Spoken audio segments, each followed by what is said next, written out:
Hey, what's up guys? CG with Politics Mob. It's time for another Mob Monday. Let's go. Ask what you can do for your country. And always will be the United States of America. We're gonna build the wall. Tear down this wall. All right, as always, I want to start off with the stupidest thing that I saw all last week. Without question, has to be Donald Trump's repeated attacks on Amazon. The post office is losing billions of dollars, and the taxpayers are paying for that money because it delivers packages for Amazon at a very below cost. And that's not fair to the United States. It's not fair to our taxpayers. Yeah, so that's a bold-faced lie. The post office doesn't even receive federal funds. The post office does not receive tax dollars to pay for its operating costs.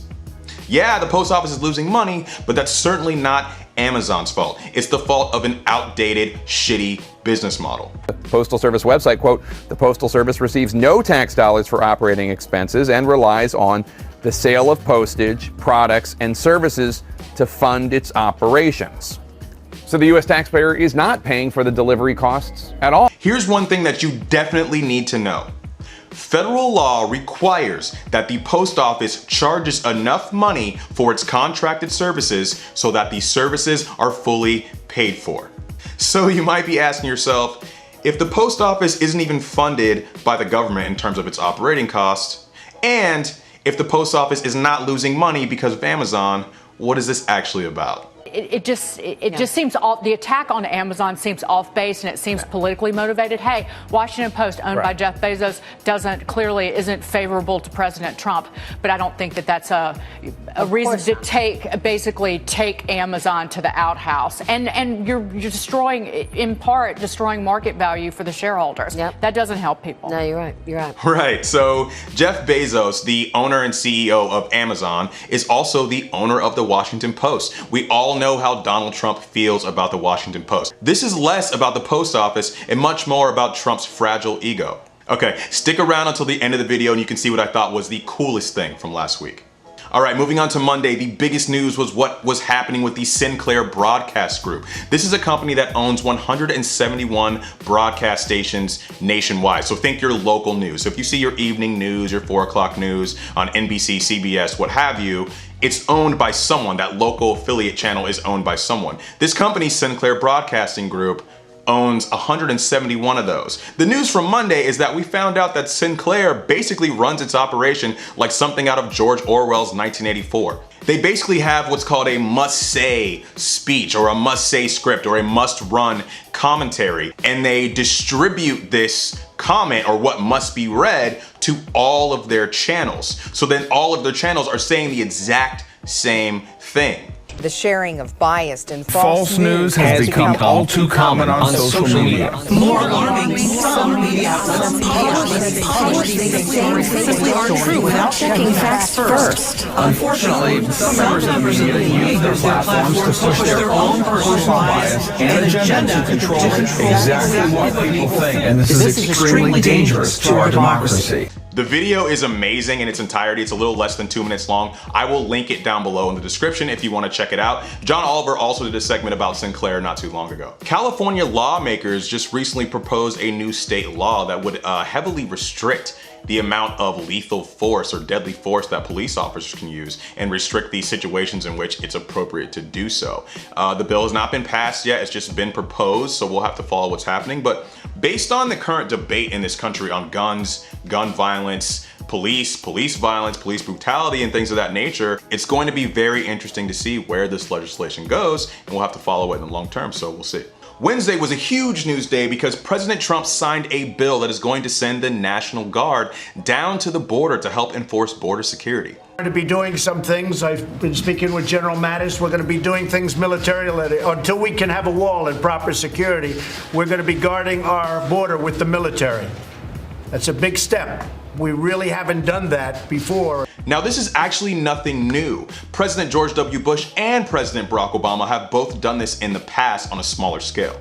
It's important to note here that it is illegal to send the army, the actual army, to enforce domestic policy, and it has been so since 1878. Now, the same law that restricts the United States Army from enforcing domestic policy was amended in 1956 to also include the United States Air Force. So neither the Army nor the Air Force is allowed to be used to enforce domestic policy. Now, this law does not include the United States Navy or the Marine Corps, but the Department of the Navy has its own internal policies that kind of coincide with this law. So a lot of people are talking about the fact that the troops are being sent, National Guard troops specifically, are being sent to the border. But just know that that's actually all that can be sent. Don't expect any other military branches like the Army, Navy, Marines, or Air Force to be sent on border security because it's against the law for them to do so. All right, on Thursday, all of the news continued with the teacher strike in Oklahoma. This is affecting a lot of people and it's garnered a lot of attention. I wanted to kind of strike a contrast here though for you guys watching this because similar situations are happening in Puerto Rico. Ever since Hurricane Maria, and honestly before that, they've been in dire straits economically and has really had a negative impact on the educational system and structure down there. So this summer, Puerto Rico would be closing 283 schools, public schools. 283 public schools in Puerto Rico are set to close. Now, forgive me for saying so, but I can't help but wonder if this was happening in a mainstream official state, if it would get more attention, right? But Puerto Rico is part of the United States. It has been since 1898 after we won the Spanish-American War. That's when Puerto Rico became a part of this country. The 3.3 million people that live there are United States citizens.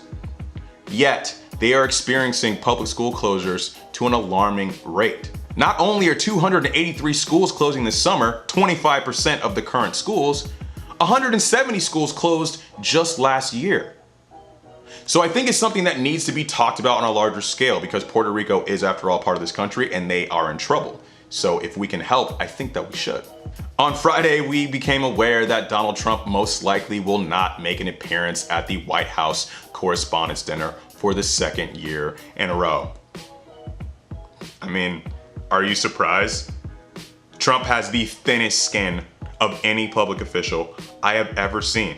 The dude loves to talk crap about everyone, but literally cannot take criticism, cannot take a joke, cannot take any negative commentary about him or his ideas whatsoever. So of course he's not going to a glorified roast. That's what it is. The White House Correspondents' Dinner is a roast of the president. And then the president gets to get up and poke fun at the media in turn, and they usually make fun of some of their friends and stuff like that. No surprises here. I know words, I have the best words, but there's no better word than stupid. Sure. But I'm sure we'll be treated to the typical Donald Trump commentary about how the media is worthless and the event is meaningless, and that's why he's not gonna waste his time. But we really know why he's not going. So all the stuff we talked about with Amazon and Jeff Bezos and all these things were circulating for an entire week, and of course that got under thin-skinned Trump's skin. So over the weekend, he tweeted back on Saturday and Sunday, poking jabs at Amazon, at the Department of Justice, at the FBI, at the Washington Post, because of course he did. Other than that, not too much happened over the weekend. So I want to move straight into the coolest thing that I saw all last week. And that was the march that was held in Memphis, Tennessee. Over 10,000 people marched celebrating Dr. Martin Luther King. This past week was the 50th anniversary of his assassination in 1968. And a lot of people got together in Memphis, Tennessee and marched to commemorate Dr. King, everything that he did for the civil rights movement and everything he did for this country in general. So good on you, Memphis. I'm glad you did that. I'm glad that you're keeping Dr. King and his spirit alive. I think it's something we need to always continually talk about. And I can't believe it's been 50 years. I mean, I wasn't alive then, but it's just, it's crazy that it's been that long.